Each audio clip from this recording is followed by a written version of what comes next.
Antes de Godzilla Contra-Ataca ser feito em 1955, a Toho tinha outros planos para uma possível sequência do filme original, sendo esses um dos planos A Noiva de Godzilla. Simplesmente uma das ideias mais assim absurdas e muito loucas, mas vindo da Toho nesse período da Era Showa, era simplesmente até aceitável, né, comparado às outras loucuras que eles fizeram. E neste vídeo eu irei falar para você detalhadamente como foi essa loucura e esse projeto em si. Bom, a ideia em si era até um pouco bizarra em muitos aspectos, mas ela se baseava num cientista que criou um robô gigante em homenagem à sua filha.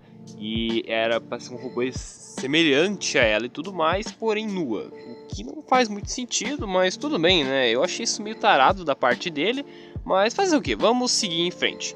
O que acontece é que o robô é construído e tudo mais, mas paralelo a isso, um grupo de monstros acaba surgindo do subterrâneo, num mundo escondido no centro da Terra, a Terra Oca. Entre eles, uma outra espécie do Godzilla, uma outra variante do Godzilla original que atacou Tóquio em 54.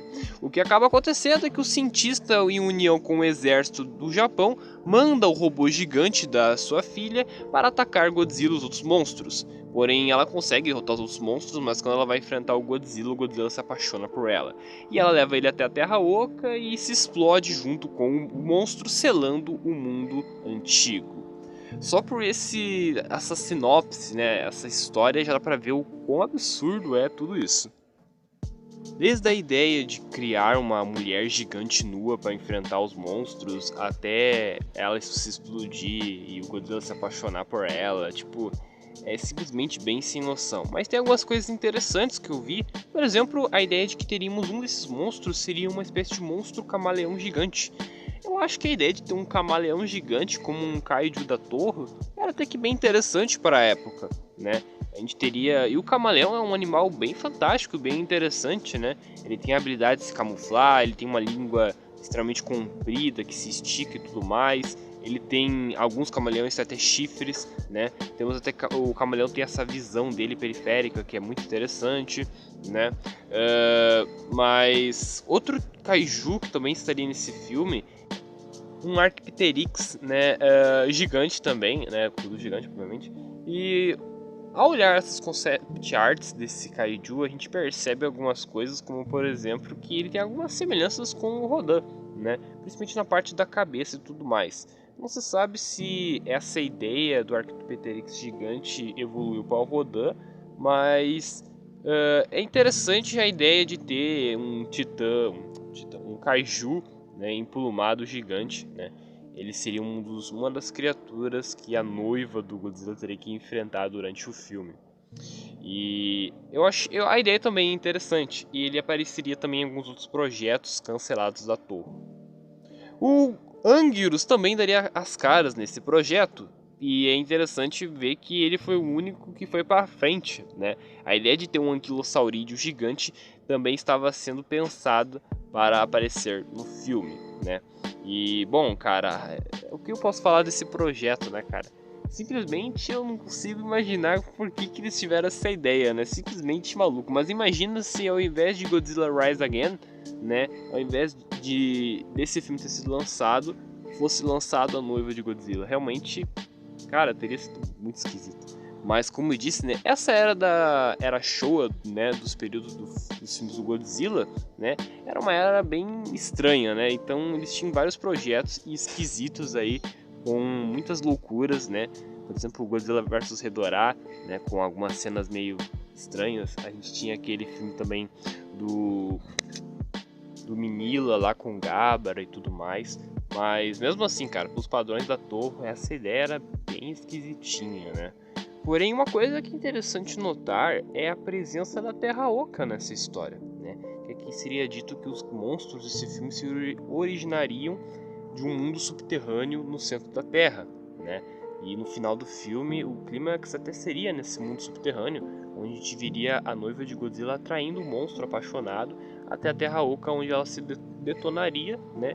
E aí ela destruiria a entrada e, tipo, ia tudo desabar, e tanto ela quanto o monstro e tudo que estaria lá ia, né, sucumbir. Mas é interessante ver a Terra Oca nessa história, né? Não é que o Monsterverse se inspirou nesse filme para criar a Terra Oca, até porque o conceito da Terra Oca é uma teoria muito mais antiga até mesmo que esse filme, né? É uma teoria de que o mundo, né, nosso planeta, ele possui um mundo secreto lá no centro da Terra e tudo mais, né?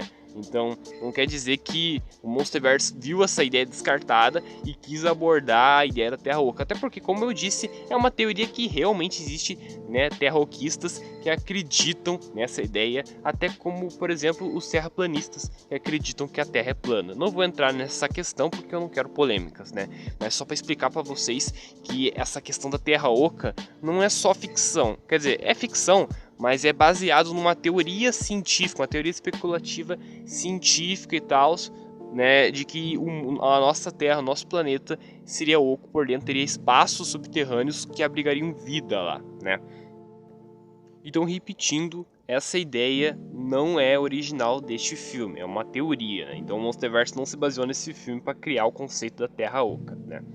Mas é mais ou menos isso, pessoal. Essa é a história e é bem bizarro, né? Mas pros padrões da Era Showa, tudo bem, né? É interessante que apenas o Angrus foi pra frente, né? E é muito legal ver que, pelo menos, eles preferiram manter o Angrus na história e ele só assim surgiu esse personagem tão consagrado na franquia que tanta gente ama. E só assim a ideia do Godzilla Rise Again foi pra frente e não essa ideia da noiva de Godzilla. Que eu não iria querer ver esse filme sendo feito nem a pau.